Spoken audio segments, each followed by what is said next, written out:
శ్రీనివాస్ గారు, మరో అంశం తమిళనాడుకి సంబంధించిన బిల్లులకు సంబంధించి ఏదైతే గవర్నమెంట్‌కి ఆ బిల్లులను ఆపేసిన దాని మీద సుప్రీంకోర్టు సంచలనమైనటువంటి తీర్పిచ్చింది. ఆపొద్దు అని చెప్పి మాట్లాడింది. నిజంగా ఎలా చూస్తారు ఈ అంశాన్ని? ఎందుకంటే దాంతో పాటు మన పవన్ కళ్యాణ్ కూడా మాట్లాడుతూ ఎవరైతే స్టాలిన్ గారి మీద త్రిభాషా విధానం చేస్తే తప్పేంటని కూడా ఆయన మాట్లాడుతున్న పరిస్థితి. నిజంగా అంటే తమిళనాడులో చూసుకున్నట్టయితే వృద్ధి రేట్‌లో కూడా నంబర్ 1 స్థానంలో ఉంది తమిళనాడు. ఒకవేళ సెంట్రల్ జీడీపీ జీడీపీలో. జీడీపీకి సంబంధించి నంబర్ 1 స్థానంలో వాళ్ళున్నారు. వాళ్ళు సెంట్రల్ గవర్నమెంట్ ప్రోత్సాహం ఏదైతే వాళ్ళ మీద లేకపోయినా గానీ వాళ్ళు ముందుకెళ్తున్న పరిస్థితి ఉంది. బట్ తెలుగు రాష్ట్రాలు అవ్వచ్చు, మిగతా ఏదైతే ఉన్నాయో అంత ముందుకెళ్ళకపోవటానికి అంటే సెంట్రల్‌కి సంబంధించి కేంద్ర ప్రభుత్వం మీద ముందుకి పౌరుషంగా ఎళ్ళకపోవటానికి కారణాలేంటి? ఎలా చూస్తారు సార్ ఈ అంశాన్ని మీరు? వాళ్ళ నాయకులు వాళ్ళకి ఆత్మగౌరవం ఉంది. ప్రజల పట్ల ఫస్ట్ ప్రయారిటీ నిబద్ధత ఉంది. మన నాయకులు అత్యధికులకి బానిసత్వం ఈ మధ్య నేర్చుకున్నారు. ఉత్తర భారతీయ అహంకారానికి బానిసత్వం భయపడి గుజరాతీ పాటలు పాడుకుంటా ఉన్నారు. ఇవాళ coming back to this point what you are raising, వాళ్ళ స్టాలిన్ గారు మన తెలుగు బిడ్డ, దక్షిణామూర్తి గారు అబ్బాయి.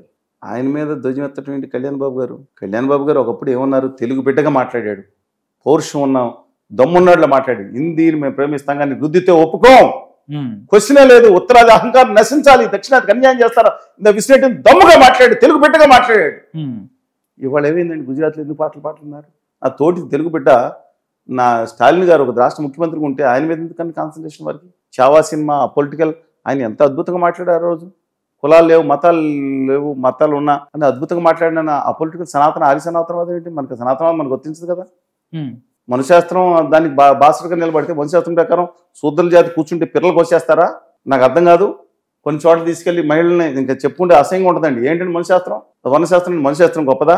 ఎందుకని ఆయన మీద విడిచిపడుతున్నారు? నా తెలుగు భాషని వాళ్ళ సర్వనాశనం చేస్తుంటే, తెలుగు వ్యతిరేకంగా ధర్నాలు చేస్తుంటే ఒక్క మాట మాట్లాడలేదు గవర్నీలు.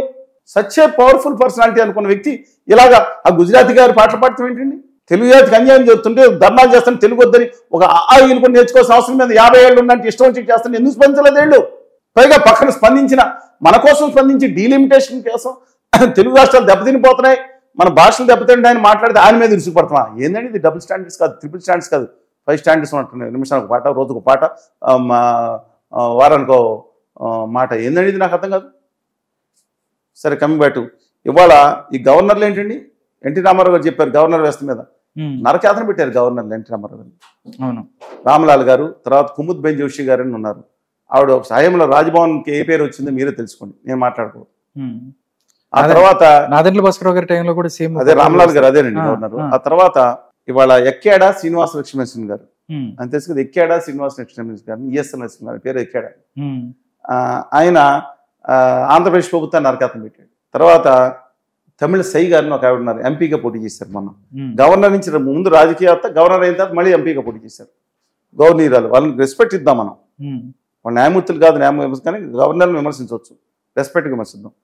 ఆవిడ ఒక శ్రవణ్ గారిని, ఆయన ఒక డాక్టరేట్, హైలీ లిటరేట్, తెలంగాణలో ఆయన్ని అసెంబ్లీకి వేస్తే ఈయన సూటబుల్ కాదని చెప్పి ఆఫీస్ పై తొక్కుపడేశారు ఎమ్మెల్సీ. ఎస్, ఆవిడ ముందు నుంచునే అర్హత ఉందా లిటరేట్గా? వీడికంటే నేను చదువుకున్నాను కాదు, ఆవిడ నుంచి మాట్లాడమనండి. హైలీ లిటరేటు. నా చిన్నప్పుడు ఎప్పుడో అంటే ఒక 17 సంవత్సరాల క్రితం highly qualified job, highest payment ఉండేదాన్ని. ప్రజాసేవలో మార్పు కోసం చిరంజీవి గారి కోసం వచ్చాడు ఆయన. శ్రవణ్ గారు, ప్రమోద్ రెడ్డి గారు, సిద్ధార్థ గౌడ్ గారు, వీళ్ళందరూ కూడా కళ్యాణ్ కొత్త కూడా కలిసి ఉండేవారు. ఇద్దరు రూమ్లో చూశాను, చాలా బాగా క్లోజ్గా ఉండేవారు. ఆయన ఏదో సరే ఏదైనా ఆయనకి ఇవ్వటం ఆపేశారు.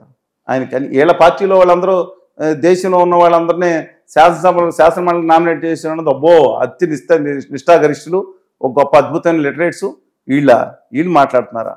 గవర్నర్ వ్యవస్థ అసహ్యంగా, గవర్నర్ వ్యవస్థ అసహ్యంగా వ్యవహరించిందండి తమిళనాడులో. ఆయన గవర్నరా?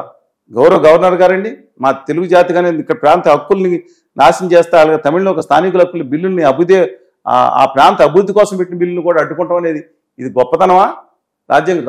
సుప్రీంకోర్టు తప్పలేదు, ఆమోదించినట్టు ప్రకటించింది సుప్రీంకోర్టు. సాల్యూట్. ఈ దేశంలో ఇంకా న్యాయం బతుకుందంటే న్యాయస్థానాల లోపల ఉండొచ్చు, ఇవాళ న్యాయం అక్కడ బతుకుందంటే వాళ్ళ వల్లే. సాల్యూట్ చేస్తున్నాను. ఇంతకుముందు 2-3 నారిమన్ గారు కానీ తర్వాత వచ్చిన వారు అందరికీ కూడా రెస్పెక్ట్ మీ లాట్. ఇవాళ వీళ్ళు గవర్నర్లా అంటే వీళ్ళు కాదు, కాంగ్రెస్ గవర్నమెంట్లో కూడా చెప్పాను ఇది. అది ఇప్పుడు 100 రెట్లు పెరిగింది. ఇక్కడ కక్ష సాధింపు చర్యలు చేస్తున్నారు. కేరళ గవర్నమెంట్ నరకయాత్ర పెడతారు. ఢిల్లీలో కేజ్రీవాల్ గారు నరకవేటు చూపించారు లెఫ్టినెంట్ గవర్నర్ పేరు మీద. రాజ్యాంగ సవరణ చేశారు. ముఖ్యమంత్రి అధికారులు చంపేస్తా వాళ్ళ కేంద్ర ప్రభుత్వం గుప్పిట్లో పెట్టుకుని ఆడిస్తుంది.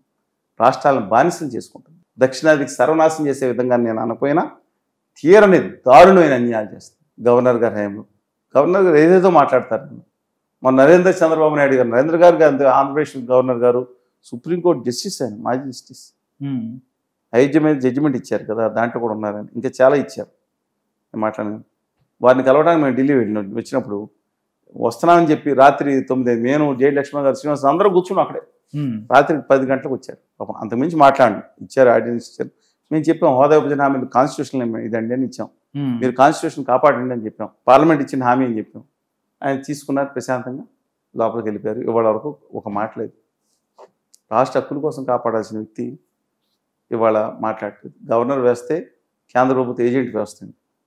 వాళ్ళ అవతల మీద కక్షాదిని తీసుకుంటూ వ్యవహరిస్తారు. ఇంతకుముందు కాదు, ఇది పీక్స్కి వెళ్ళింది. అది మంచి పద్ధతి కాదు. మనం వాళ్ళు ఏం చేసినా మన హక్కుల కోసం మనం కాపాడుకోవాలి. ఇంకోటి హక్కులు తీసుకోవాల్సిన పని లేదు. రాష్ట్రాల హక్కులను కాపాడుకోకుండా భాషలను, యూనివర్సిటీలు కూడా భాషల గురించే మాట్లాడతారు. తమిళ గురించి ఏం మాట్లాడాడు ఆయన? తమిళ గురించి ఏం మాట్లాడాడు? తమిళంలో మనం రూ అని తెలుగు రాసుకుంటాం, దానికి కూడా హిందీ రూపం ఇవ్వాలా మనం? మన బడ్జెట్లో కూడా ఆంధ్రప్రదేశ్ బడ్జెట్లో, తమిళనాడు బడ్జెట్లో వస్తే దాని మీద రుచిపడి దేశం అంతా ఏంటంటే నాకు అర్థం కాదు. మన రూపాయికి మనం ఆ తెలుగు భాషలో బ్రిటిష్ వాళ్ళు ఉండగా 100 సంవత్సరాల క్రితం కూడా తెలుగు, హిందీ, ఇంగ్లీషు, ఇంకో భాష ఉండేది. తెలుగు తప్పనిసరి ఉండేది. 6 దేశంలో 2వ అతిపెద్ద భాషగా ఉండేది. ఇవాళ ఏం పరిస్థితి తీసుకొచ్చారు? నాణ్యాల్లో ఏం పరిస్థితి తీసుకొచ్చారు? చాలా అన్యాయం జరుగుతుందండి. కళ్యాణ్ బాబు గారు కూడా మారాలి. ఆ రోజు ఏదైతే ఉన్న ఒరిజినల్ కళ్యాణ్ బాబు గారు ఉత్తరాది అహంకారం నశించాలన్నారు. ఉత్తరాదికి మొక్కుతారా, సిగ్గు లేదా అని మాట్లాడి 2 కారణాలు ఎంపీలు. ఇవాళ 1000 రెట్లు దానికన్నా అన్యాయం జరుగుతుంది ఆంధ్రప్రదేశ్కి, తెలుగునాటికి, దక్షిణాదికి. With due respects him, he has to come back and fight. He has to come out of the Gujarati Marwadi batch నుంచి, అంటే అందరం తప్పునన్నాం. ఆ యొక్క అహం దగ్గర నుంచి, ఆదాని గారి బ్యాచ్ దగ్గర నుంచి ఆయన బయటకు వచ్చి మన హక్కుల కోసం పోరాడాలి. సచ్ ఏ పవర్ఫుల్ పర్సనాలిటీగా ఉండేవాడు ఆయన ఆ రోజుల్లో. Let us wait and see.